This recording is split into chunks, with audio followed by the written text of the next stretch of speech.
Got it.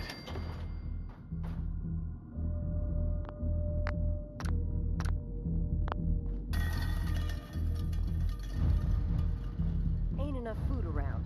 Can't think about nothing else when you got a hole in your tummy. Hey there. Need water. Just don't hurt us.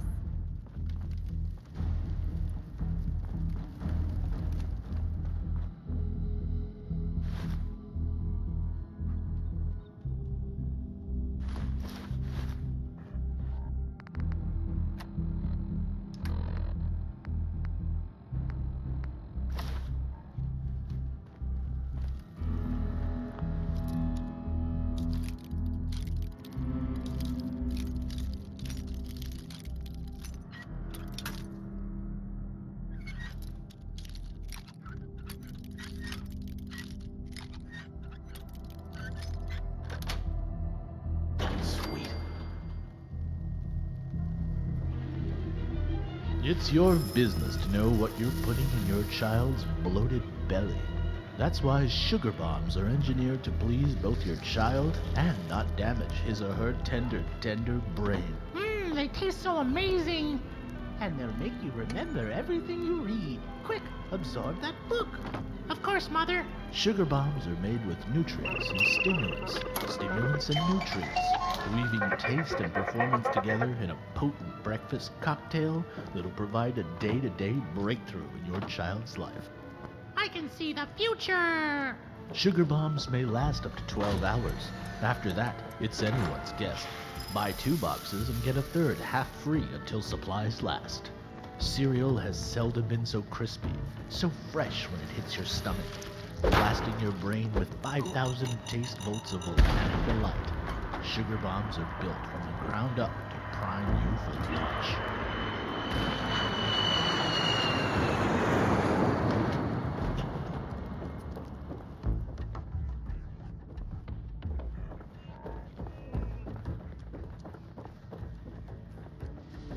Something. I know there's something.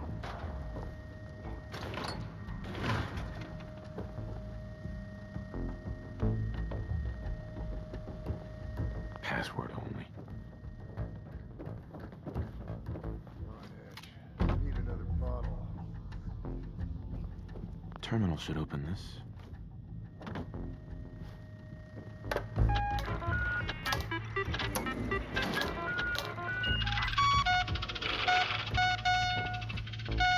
Terminal's got this locked.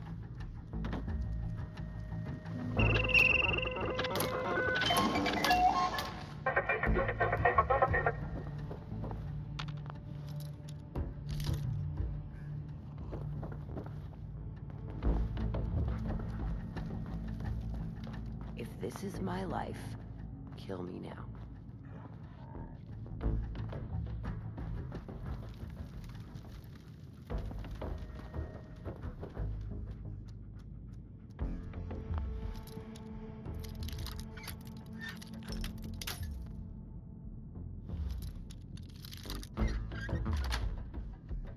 That's it.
Value is relative, but relatively what is value? At Fallon's, each price represents our pact with the customer to bring things down to a manageable level of value that also takes luxury into account. Mass production techniques may have brought things up to speed, but it's time-honored, well-worn, oak and varnish tradition that really keeps things classic. Ah, that's progress.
Terminal should open this.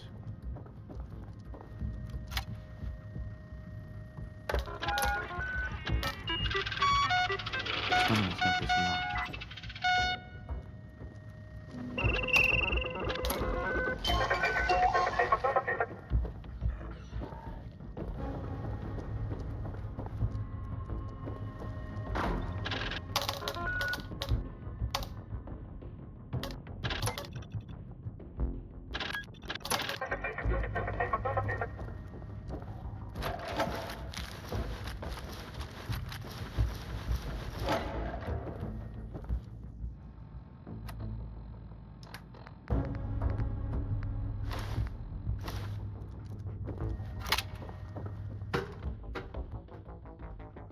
Well, well, aren't you the overachiever?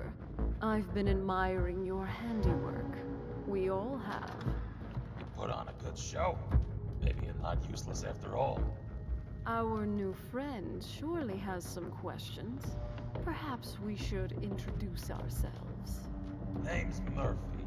Head upstairs to the top floor. I've got a proposition for you. And don't worry, we'll play nice this time.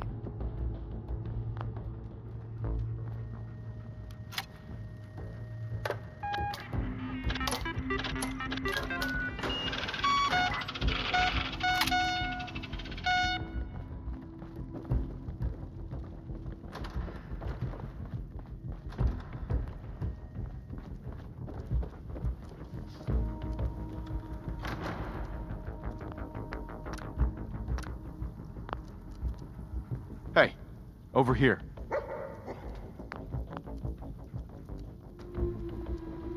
Hey there. Hey.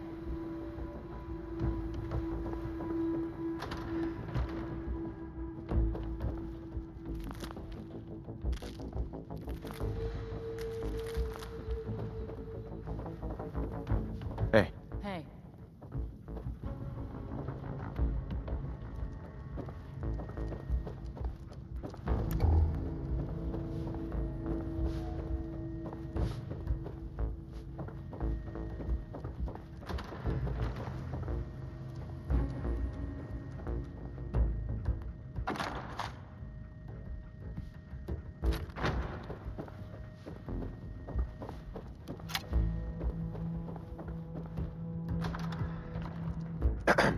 You thinking what I'm thinking?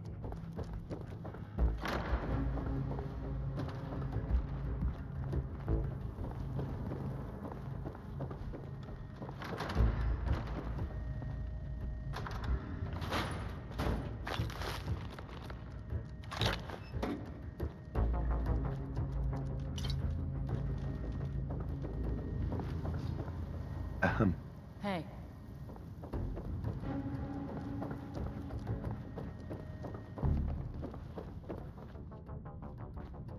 Excuse me.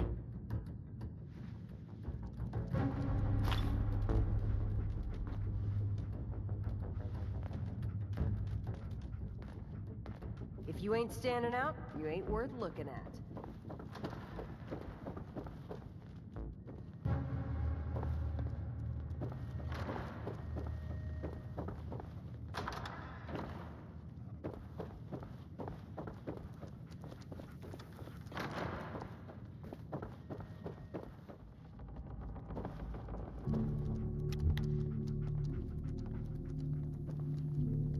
Hi. Gotta admit, I'm impressed. Stella here tells me this was all her little ruse. No hard feelings, huh? Is this how you treat everyone? Or are you just putting on the charm for me? And a sense of humor, too. I like it. Sorry for any misunderstanding. We're a shoot first, ask questions later kind of place. Never can be too careful with looters breaking and entering these days. Don't misunderstand. We're not criticizing you. Those were fair kills. You didn't know who we were, and we didn't know you from a random looter. Thankfully, Stella fessed up. Hey, I was just trying to have a little fun. How was I supposed to know they weren't a common criminal? Yeah, we're all friends now. Let's skip to the part where you help me. That's rather presumptuous. After taking out 2 of our crew, I wasn't under the impression we owed you anything. Well, that all depends. What kind of help are you looking for? Hold on. I have some questions first. All right, humor me. What do you want to know?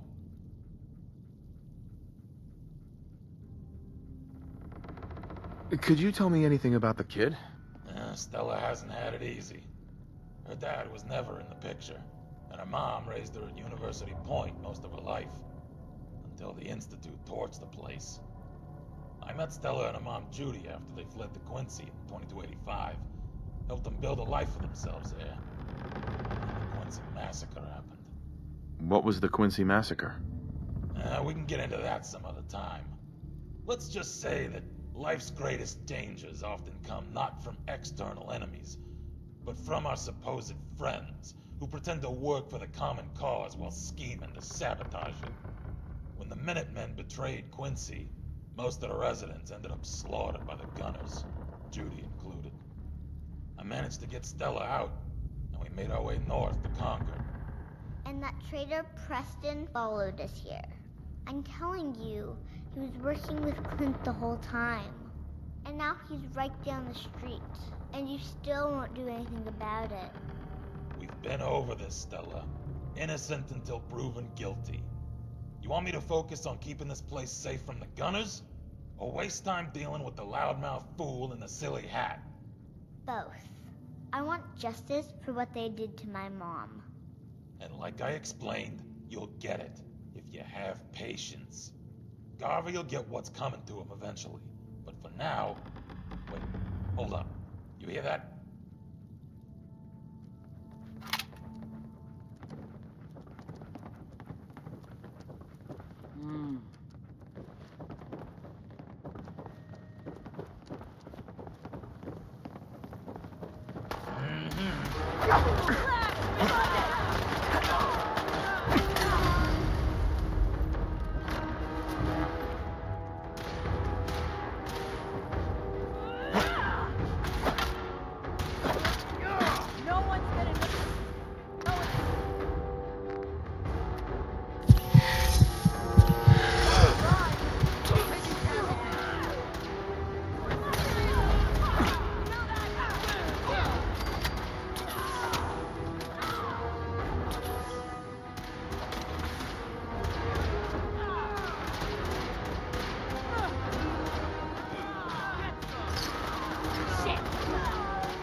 Okay.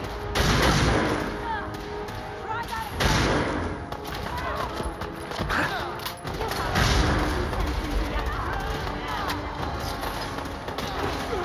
God damn it. Damn.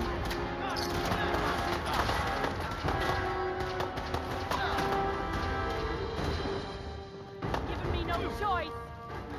You are so disintegrated.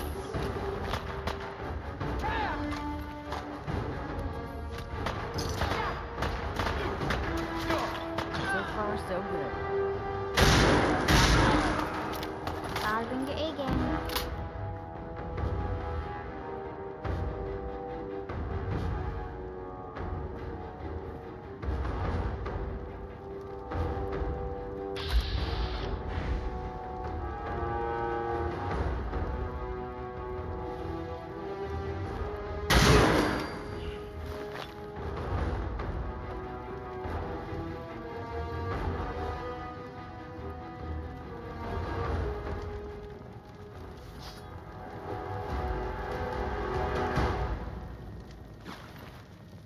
Hey, pal. Hey there.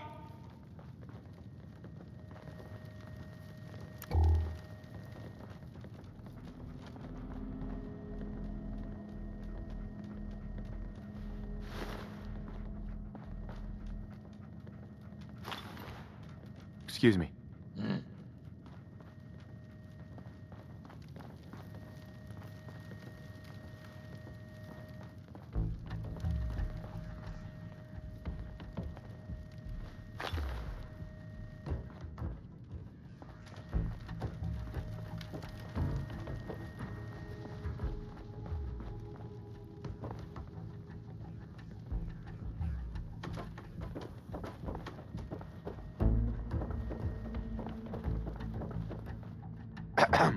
Hey, thanks for your help. Didn't expect help from a stranger. I don't know what would have happened if you hadn't been here. Looks like it was your lucky day. You can say that again. I guess it could have been a lot worse. Anyway, we appreciate the help.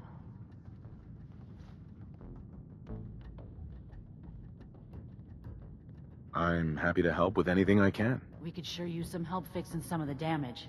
But we'll make it. We always do. Sorry we got off on the wrong foot. Not looking to cause any trouble. You weren't afraid the Gunners will retaliate? It's gonna get worse. Way worse. Gunners never back down that quickly. They'll attack anyone they think is too weak to defend themselves. There's nothing left they're afraid of. The only way things will get better is if we stand together.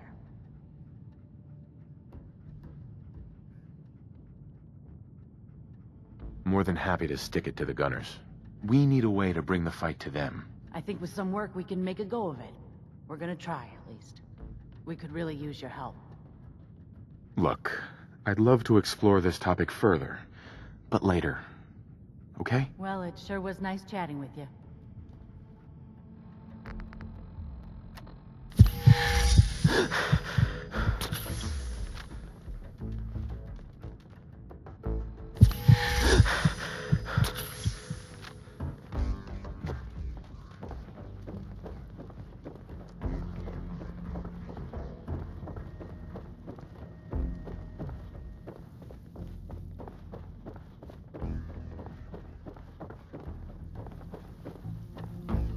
Hey.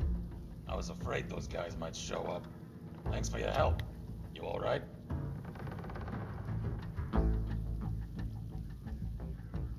That was interesting. It's complicated. What do you know about the Gunners? Gunners are human scum that don't deserve to live. Geez, how do you really feel? No one's really sure where the Gunners started out. But something changed about 8 or 9 years ago. Out of nowhere, they started sporting plasma weapons, advanced combat gear, and even vertibirds. Doesn't make any sense. Where did they get all that stuff from? That's a good question. I guess... I don't know. People bitch about the Institute, but look at what's really been going on.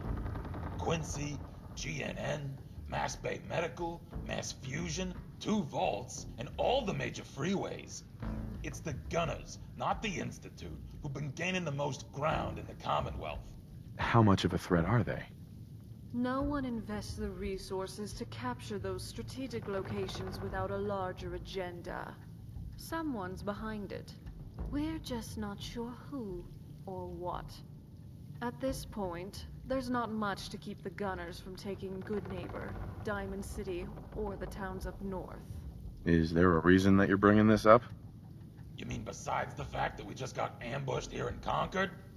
There needs to be a group to stand up to these assholes. Someone strong, organized, and local. And I'm not talking about the Minutemen. I mean someone with real stones. So, what did you have in mind? I'm gonna need some more in the way of details. Ultimately, you gotta ask yourself who you want protecting things. A bunch of Muppets who can't defend what's theirs, or hardened killers who can handle themselves. Well, I hadn't thought of it that way. Uncertainty is sometimes better than an overt threat. If you build a reputation for being a little crazy, your opponents are never sure what messing with you will cost. So, they tend to avoid finding out. Settlers can't instill that kind of fear. Whether it's against raiders, synths, mercs, super mutants, or even mole rats. They've proven time and again that they're incapable of deterring threats to their property over the long term. The Minutemen worked for a while, but they ended up self-destructing. What happened to the Minutemen? Depends who you ask. The challenge with running a militia is that volunteers inevitably have their own agendas. For a coalition to last, there needs to be a chain of command where members don't feel too constrained by your influence. But still fear you enough to follow your lead. Maintaining morale requires convincing soldiers to think less about themselves and more about the group. Involve them in a cause, a crusade against a hated enemy, and make them see their survival as tied to the success of the militia as a whole. Of course, it's easier said than done. Somewhere along the way, we lost that sense of common purpose. Infighting took over, and the militia gradually splintered into different groups. Some became raiders or joined the Gunners. Others just disappeared. Quincy was the final blow, and now we're back at square one. Jesus, what a mouthful. What's the plan again? Whether it's the Gunners, the Institute, or who knows what other groups are out there, they're too powerful to take on directly. So we've got to use our weaknesses as strengths. If your enemy is big and you're small, then by extension, you're fast and they're slow. You're hidden and they're exposed. So we break our forces into fighting only the battles we know we can win, capturing the enemy's weapons and gear along the way. And using those tools. That way, the enemy... Makes sense, I suppose. What's our next move? The Gunners are calculated and cautious. It's gonna take them a while to figure out what just happened, which provides us an opening. The critical elements in any campaign are speed and adaptability, making decisions faster than the enemy can. Striking first, before the Gunners have time to assess and formulate a response, may throw them off balance. Their nearest outpost is up on the freeway, southeast of Walden Pond. That's likely where the attack came from. The freeway wasn't particularly well guarded to begin with. Probably even less so after the raid. I want you to head over there, take out their remaining guards, and steal their weapons, so we can fortify our presence here in Concord. Prove to me you can handle that task, and I'll have a larger project for you when you return. And if you want bonus points, there's rumor of a raider stash over by Corvega. We'll mark the location on your map.